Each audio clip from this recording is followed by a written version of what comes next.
Conosco para analisar os números do mercado financeiro e detalhar os impactos dessa super quarta, com o Federal Reserve interrompendo o ciclo de cortes nos Estados Unidos e o Copom mantendo a taxa Selic em 15% ao ano, economista e ex-presidente do Banco Central, Gustavo Loyola. Obrigado por conversar conosco. Boa noite. Boa noite. O Copom brasileiro está sendo, como o Copom está sendo conservador demais, já que a inflação já está convergindo para o centro da meta, ou é necessária ainda a manutenção da taxa de Selic em 15% ao ano? Eu acho que o Banco Central é conservador, mas tem que ser assim mesmo. Eu acho que existem uma série de incertezas, como ele mesmo salienta no comunicado hoje, salientou em oportunidades anteriores, né? Incertezas externas, incertezas aqui mesmo no Brasil, em relação à atividade econômica, em relação à questão fiscal. Então, ele está sinalizando que ele vai sim ter uma postura, vai continuar tendo uma postura bastante prudente, né? Embora tenha sinalizado que deve iniciar na próxima reunião, né, em março, um processo de queda dos juros, né? Loyola, em 2024, em outubro, o senhor disse num congresso que fez ao IBGC o seguinte: o governo é hoje uma areia na engrenagem do crescimento econômico do Brasil. E falou também sobre a questão do controle fiscal e sobre toda a política fiscal, que é uma problemática que a gente vê cada vez maior, visto os números de déficit e também questão ligada à dívida pública, PIB, né? Queria te ouvir a respeito. O governo é hoje... Qual é, na sua opinião, na sua análise, ponto central nessa problemática do descontrole fiscal? Porque falamos de um lado, a Selic nesse patamar gigantesco, segunda maior taxa real de juros do mundo, a inflação também nesses patamares, apesar do arrefecimento recente, mas de um lado o governo com gastos e também com transferência de renda para a população por meio de vários programas sociais, enquanto o Banco Central parece lutar sozinho para tentar conter essas altas. Qual é a sua opinião sobre o que acontece hoje nesses termos? É isso mesmo, né? É como se você dirigisse um carro com o pé no acelerador e o outro no freio, né? Então, não funciona direito, né? Então, o Banco Central está aplicando um freio à economia, enquanto que o governo está acelerando com medidas de transferência de renda.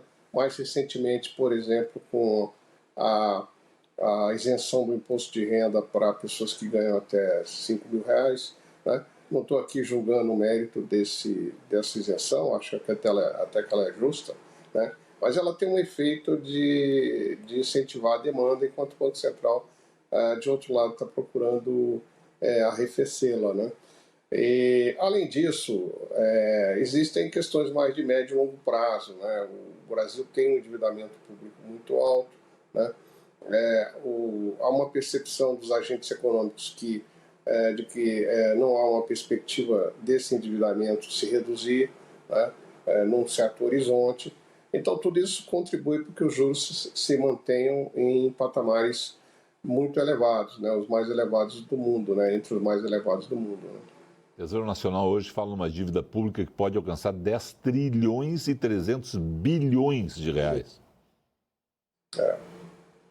Não, de fato, a trajetória projetada é bastante negativa, né? E isso porque você tem dificuldades de gerar superávites fiscais suficientes para pagar os juros da dívida, né? Então, isso atrapalha bastante em termos de trajetória, criando um círculo, vamos dizer assim, um círculo vicioso, né? Porque os juros não caem porque a situação fiscal não melhora, e a situação fiscal não melhora porque você tem que pagar uns juros altos. Então, é uma situação em que o país fica aí enredado nesse ciclo que não é nada favorável para o crescimento econômico, né? Pois é, porque a gente fala da dívida pública acima dos 80% com relação ao PIB, falamos de cada vez mais esse número aumentar, né? E eu sempre trago aqui a nível de comparação, embora internacional e com os pormenores de cada país,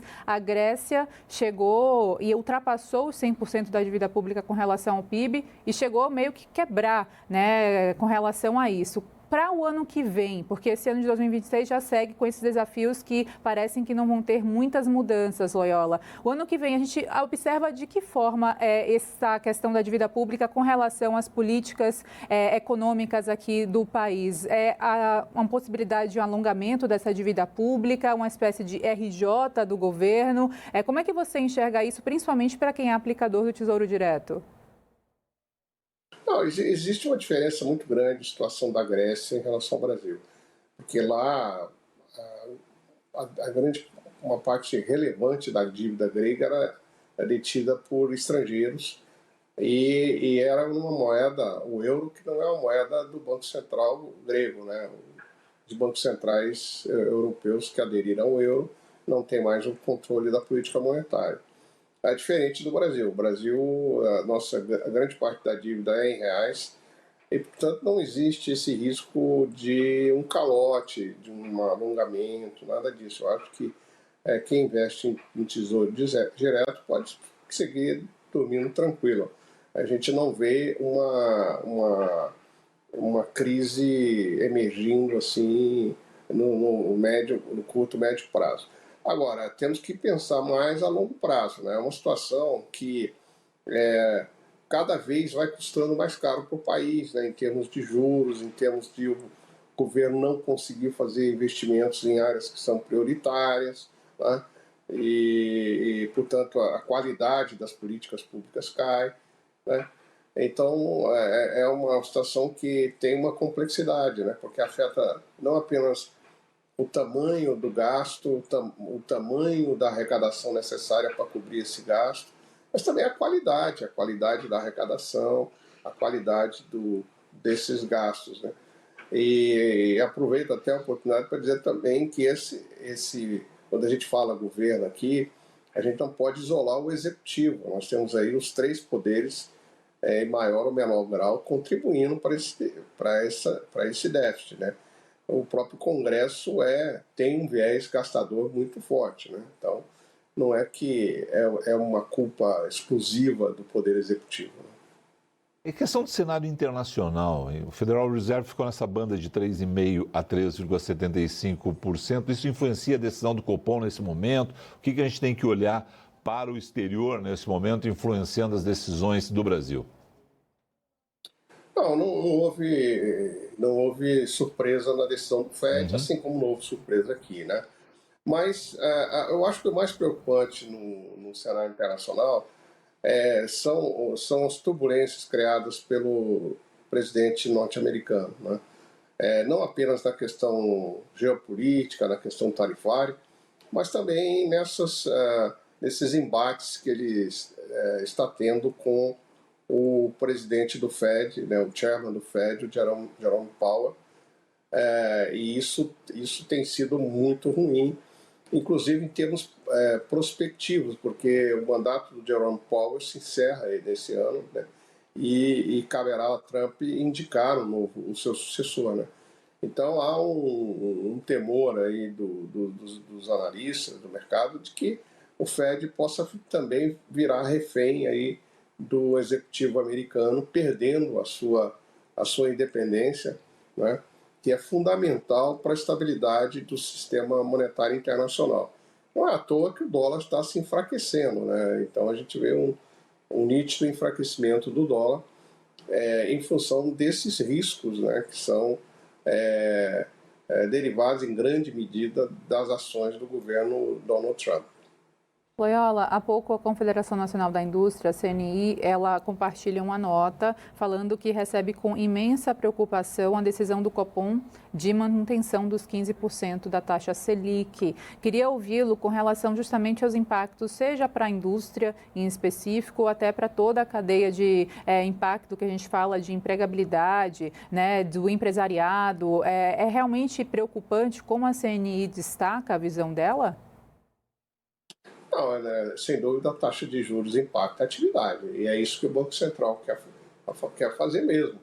Mas a preocupação do Banco Central é com a inflação. Agora, como a gente comentou há pouco, o culpado maior por essa situação de juros altos no Brasil, crônica, a situação crônica de juros altos,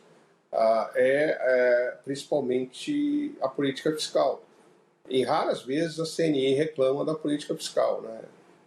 Então, às vezes reclama, mas é muito mais fácil para os líderes da indústria, enfim, reclamar do Banco Central, né? Porque é a parte mais visível do problema, né? É o mensageiro, né? Vamos dizer assim, do problema. O Banco Central é o mensageiro do problema.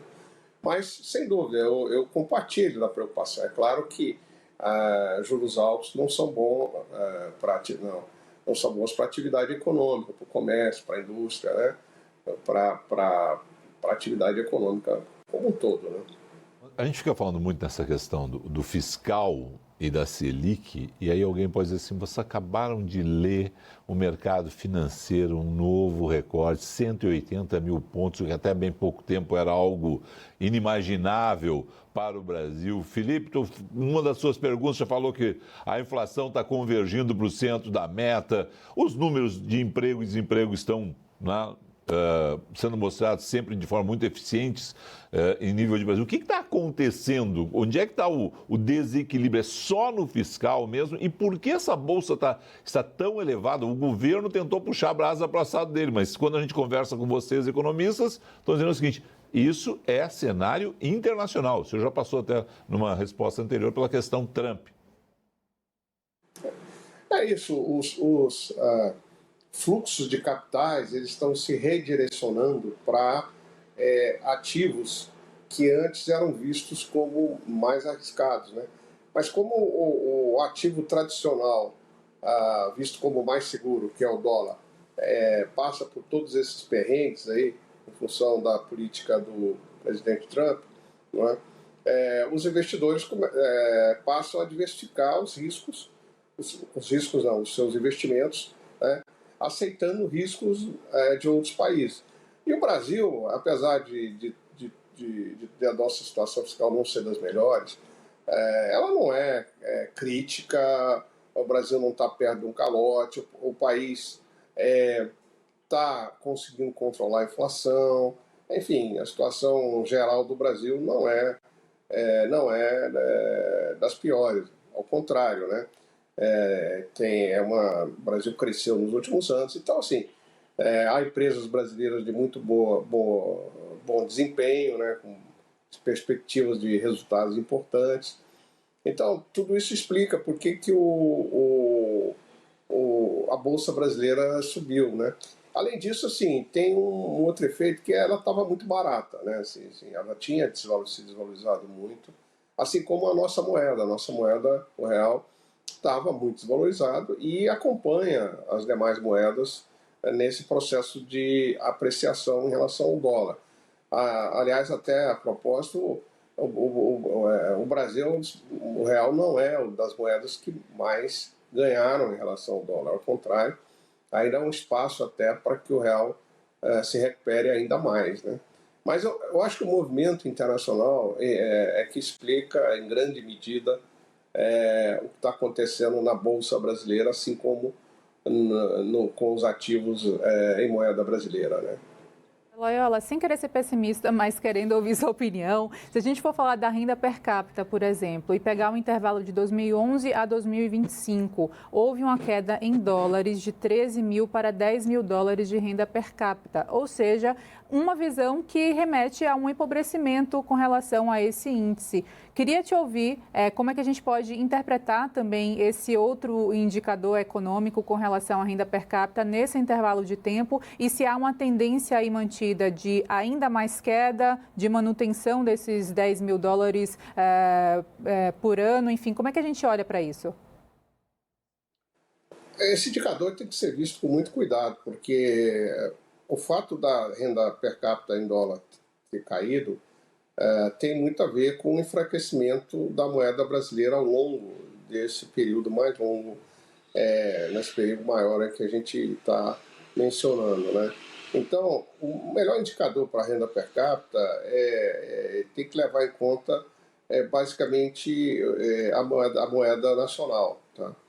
E a verdade é que nós tivemos um período de recessão ali no final do governo Dilma, né? Começamos a recuperar, o Brasil começou a recuperar, mas não tinha recuperado tudo ainda, aí veio a pandemia, o Brasil se recuperou da pandemia, e nós tivemos dos últimos 3 anos, 4 anos, melhor dizendo, um crescimento bastante expressivo, um crescimento da renda per capita em reais, né? Um crescimento importante porque o PIB cresceu mais, o PIB cresceu em todos esses anos mais do que o crescimento populacional. Então, assim, inclusive houve uma melhora na própria distribuição de renda pós-crise da Covid, né? Então, assim, a situação não por exemplo, só para citar outro dado, o nosso mercado de trabalho ele continua aquecido. O Brasil está no menor nível de desemprego desde 2014, 2013, por ali, né? Então, assim, a situação da população não vamos dizer assim, até melhorou nos últimos anos, não piorou. Agora, a gente tem um caminho muito grande, evidentemente, para atingir níveis de renda per capita e de distribuição de renda, que eu acho que a renda, esse é outro aspecto importante, não adianta ter uma renda per capita elevada, mais concentrada. Nós temos ainda um caminho muito grande para percorrer ao longo dos próximos anos, principalmente com políticas econômicas e sociais corretas, né? Com relação à Selic nos próximos anos, o Focus indica 12,25% em dezembro desse ano, 10,5% em dezembro de 27, 10% em dezembro de 28. É assim mesmo, vai ser lento, só lá em 2029, se tudo der certo, se todo mundo estiver pensando, né, corretamente, é que a gente vai voltar para casa do um dígito nessa Selic? O retorno para a casa do indígena está sendo colocado para frente, vamos dizer assim, pelos agentes de mercado, em função principalmente das incertezas com relação à política fiscal, né? Então, vamos dizer, se tem mais ou menos esse ano um razoável consenso que a taxa Selic deve fechar o ano em 12,5, 12,25 por aí, né? Agora, para o ano que vem, nós não podemos esquecer que a gente vai ter um fato muito importante para o país esse ano, que são as eleições, né? Então, o próximo presidente, que pode até ser o próprio Lula, mas na próximo mandato, pode decidir, por exemplo, no primeiro ano de mandato, né, a realmente endereçar questões fiscais de maneira mais enérgica, mais efetiva, né? Se assim o fizer, há uma possibilidade dessa projeção de juros para os anos posteriores cair, né? Inclusive abaixo dos 2 dígitos, né? E para ir para 1 dígito, né? Mas por enquanto há um certo, eu diria, uma certa expectativa, um certo ceticismo em relação ao que pode ser feito na política fiscal no ano que vem e nos anos seguintes, né? Só para finalizar, a gente está num período de transição da reforma tributária, né, e adequação também, principalmente com relação aos regimes tributários, o Simples Nacional, enfim. Qual o acompanhamento que você tem feito com relação a isso e como é que a gente pode olhar para a macroeconomia e esse período de transição da reforma? Nós não temos dúvida que essa reforma ela é positiva para o Brasil. No balanço geral, ela vai ser positiva. Poderia ser melhor, mas ela vai ser um marco importante para melhorar a produtividade do país, para dar maior competitividade para as empresas brasileiras, para simplificar todo esse processo de impostos. Então, nesse ponto, nós somos otimistas, né? E temos levado essa mensagem aos nossos clientes lá da Tendências. Agora, No curto prazo, a gente sabe que existem as dores da adaptação ao novo sistema e da convivência durante algum tempo entre dois sistemas tributários distintos, né? Alguns clientes, a maioria dos nossos clientes se preparou bem, as empresas, esse ano é um ano de teste, é claro que como o primeiro ano é um ano para você corrigir problemas nos softwares, nos processos de cálculo de imposto e tal. Portanto, isso é um custo adicional para as empresas e tal. Mas eu acho que a gente, nesse ponto, tem que ser otimista, né? Não é que, vamos dizer assim, a reforma vá trazer um alívio tributário, em termos de redução da carga tributária por si só. Mas a maneira pela qual o imposto é arrecadado, é calculado e arrecadado, e a simplificação, né, no pagamento desse imposto, tudo isso vai trazer benefício para a economia brasileira a médio e longo prazos, né? Gustavo Loyola, muito obrigada pela participação. Ótima noite para você e até a próxima. Até a próxima. Boa Obrigado. noite.